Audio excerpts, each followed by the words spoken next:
Guilty. Downhearted.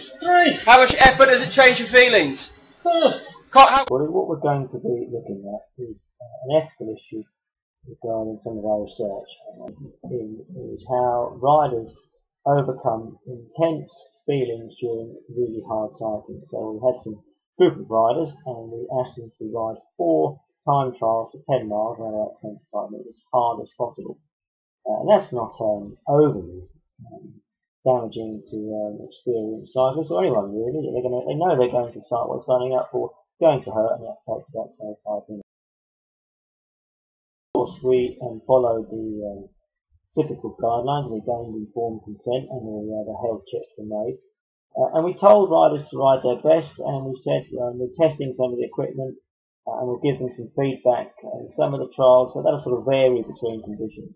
And that's sort of what we're looking at, and really what they should be focusing on, absolutely as hard as possible.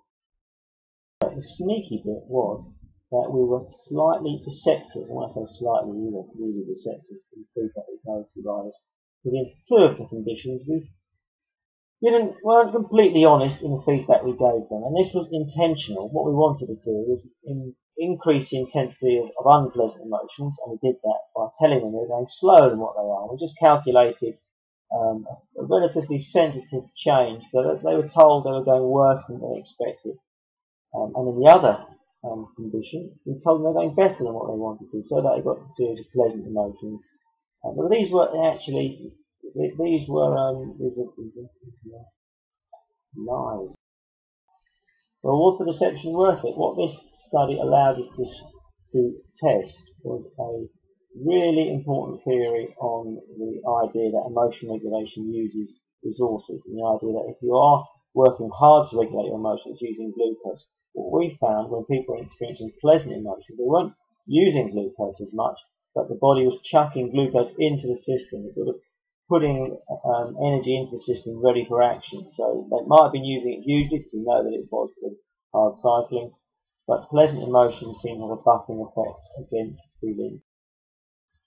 Now, if that sounds completely obvious, when you're feeling good about what you're doing, tend not to feel tired, that's very true.